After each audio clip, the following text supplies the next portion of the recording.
Fala galera, beleza? Aqui quem tá falando é o Lucas. E o vídeo que eu vou trazer hoje é um vídeo muito importante, é muito interessante. Que vai ser basicamente como a gente vai criar um componente reutilizável.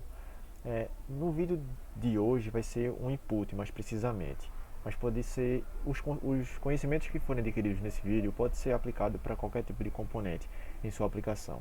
Porque é algo bem natural quando a gente começa a desenvolver uma aplicação, seja ela web, mobile ou desktop ou qualquer uma outra, a gente começa a projetar a arquitetura do nosso projeto e a gente começa a pensar principalmente como a gente vai reutilizar nossos componentes, nossas classes, nossas funções. E é uma boa prática porque facilita na manutenção, facilita na escalabilidade do projeto, facilita também na legibilidade do projeto em relação para outros desenvolvedores. Então, assim, isso é uma etapa muito importante a gente fazer de forma bem feita. E por que fazer componentes reutilizáveis? Existem muitas coisas que, quando a gente começa a fazer na aplicação, elas começam a se repetir.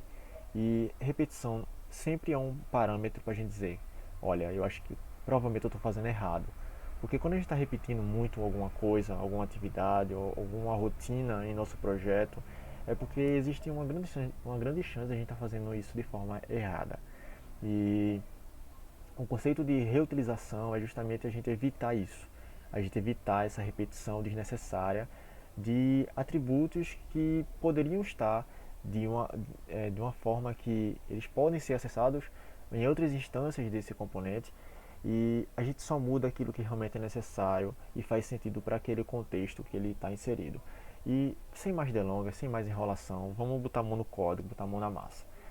Como qualquer arquivo single file component, que o view funciona dessa forma, ele tem geralmente três tags muito importantes, que é a tag template, a tag script, que é onde a gente pode definir nosso JavaScript, e a tag style, onde a gente pode definir também nossas estilizações. Nesse primeiro momento eu não vou utilizar a tag style nesse vídeo, mas a gente consegue utilizar no Vue vários pré-processadores, né, como o SSS, o LES, o SAS. A gente consegue também utilizar os estilos, a gente consegue utilizar eles também de forma escopada, né, utilizando o atributo scoped. Então, isso é muito interessante porque evita conflitos, né, com relação aos estilos que foram declarados na nossa aplicação. Mas, sem mais delongas, sem enrolar muito, sem fugir do foco, vamos aqui para o que interessa. Vai ser um componente de input, né? Então a gente tem, por exemplo, alguns atributos que a gente pode tornar eles dinâmicos, e um deles vai ser o type, que eu vou definir ele como uma prop. Então a gente utiliza esses dois pontos antes, que é a mesma coisa que um vbind. E basicamente com o vbind a gente torna o nosso aquela questão do two-way data bind, né, que é os dados estarem sincronizados de um ponto a outro, que é uma coisa muito comum de a gente utilizar no Vue. Em outros frameworks de JavaScript, como React, como Angular, também a gente utiliza esse conceito de usar props. Aqui eu vou usar a forma encurtada, né, usando o shorthand, que é basicamente eu colocar só os dois pontos antes do atributo. E os outros atributos que eu vou transformar também dinâmico vai ser o value, que é um dos principais, e ele vai referenciar ao model value. E vai ter também o @input. O @input ele nada mais é que como se fosse uma forma encurtada para o v-on, que a gente também tende a utilizar, que é a mesma, praticamente a gente consegue usar ele de forma encurtada utilizando o arroba. E basicamente esse é um evento que a gente já conhece, né, que é o onInput, lá do nosso HTML, mas aqui no Vue a gente consegue utilizar ele dessa forma. E eu vou chamar, cada vez que ele mudar o dado dentro do input, eu vou chamar um update value. E a gente vai chamar esse update value aqui no nosso script. Eu vou definir um nome para o nosso componente que vai ser base input. E ele também vai ter as props dele, que a gente vai definir aqui. Foi basicamente esses carinhas que a gente definiu aqui, né, dentro do nosso input. Então a gente vai ter um type, que vai ser do tipo string, a gente consegue definir qual vai ser o tipo que a gente vai receber aqui nessa prop. Isso evita problemas e a própria ideia vai começar a avisar pra gente, e o próprio navegador também começa a avisar no console caso a gente esteja mandando alguma prop com um tipo diferente. Então isso é muito importante. A gente vai ter também o model value, eu até inverti a ordem aqui, né? Perdão. O model value vai ter uma string com dois tipos que eu vou definir inicialmente, que é string e number. E a gente também, na verdade, definiu só essas duas próprias, né? A gente vai ter um método ali que eu até importei, eu referenciei ele ali, né? Que é o update value. Ele recebe um event. Esse event ele é passado de forma implícita aqui, então não precisa eu passar assim, ó. Eu poderia passar assim, mas tipo não precisa, porque de forma implícita ele já passa para mim o event, porque isso aqui é um evento, né, do nosso addon. Então, aqui dentro desse método eu vou chamar o this.emit e eu vou chamar um evento que eu vou definir como update e ele vai chamar o model value. Fazendo isso, eu também preciso passar para ele, né? O this.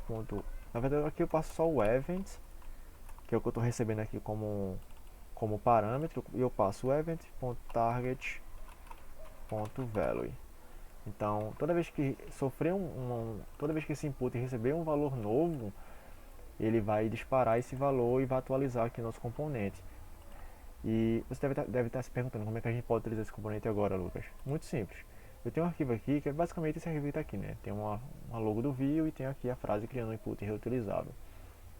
A gente vai importar ele aqui, mas uma coisa que é muito importante é a gente evitar importar os componentes utilizando palavras reservadas do próprio HTML, né? Tipo, vamos supor que eu tivesse definido aqui que esse input vai se chamar realmente input. Quando for se chamar aqui no HTML, a gente pode chamar ele diretamente assim, com letra minúscula. Porém, a gente pode entrar em conflito com o input padrão do HTML, né? Que ele é escrito dessa forma. Então, a forma que geralmente eu utilizo é utilizar dessa forma. Até porque fica mais legível também, né? Aqui no na nossa visualização, que ele fica destacado em azul, né? Isso é muito importante. E aqui eu vou fazer a questão do two-way data by. Então, eu vou definir o vModel e aqui eu vou exibir o meu nome. Então, esse vModel vai referenciar uma variável name. Porém, eu ainda não importei esse componente. Eu coloquei ele ali, mas eu não importei. Então eu preciso colocar aqui import, base input, from, e eu dou aqui, ó, qual é o caminho que ele está. E ele está aqui em components barra input. Porém, eu importei, mas eu ainda não registrei. Para registrar eu preciso colocar ele dentro do objeto chamado components.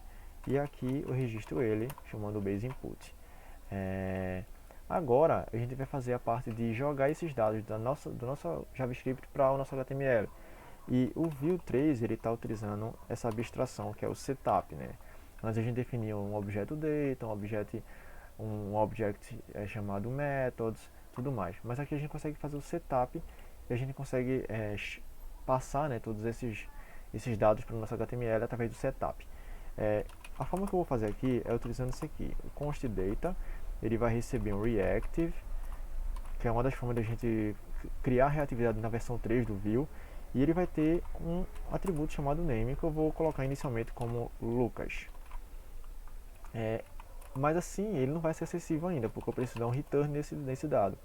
Porém eu vou fazer de uma forma bem legal, que é utilizando o toHalves, que é outra forma de a gente gerar reatividade no Vue na versão 3, que ele vai fazer com que a gente consiga ter um acesso direto ao que está aqui dentro do nosso data. Então, quando eu faço esse spread, estou pegando tudo que eu tenho lá do data e estou usando o toHalves para fazer o seguinte: tudo que tiver dentro de toHalves, todos os objetos aqui eu vou poder acessar diretamente. Então não vai precisar colocar data.name. Isso é uma forma bem interessante de fazer. Então, se eu, por exemplo, tivesse um outro base input aqui, ó, vamos supor que esse base input ele vai referenciar ao vModel age, vai ser minha idade. E aqui eu teria também um atributo chamado age, eu vou colocar aqui 23, e vamos supor que esse aqui não vai ser do tipo text, né? Ele vai ser do type number. Então, como a gente definiu lá, a gente recebe um string. Então, fazendo isso, esse input vai ser um input já do tipo number. Então, eu posso aumentar, eu posso diminuir, e a gente tem dois inputs aqui que são referenciando o nosso componente de forma reutilizável. E o que eu colocasse aqui, ele já seria refletido para todos os meus inputs. Então, eu poderia ter inúmeros inputs aqui, e quando eu fosse aplicar algum estilo e tivesse arquivos diferentes, não precisaria tipo eu aplicar em cada um deles. Eu poderia aqui mesmo nesse componente, que já refletiria para todas as instâncias desse componente. Então, essa era a dica de hoje, esse era o vídeo que eu queria trazer hoje. Um vídeo bem rápido, bem objetivo mesmo, só para mostrar como criar esse componente reutilizado no Vue. E é isso aí, valeu. Obrigado por você que chegou até aqui e assistiu o vídeo. Muito obrigado e até a próxima.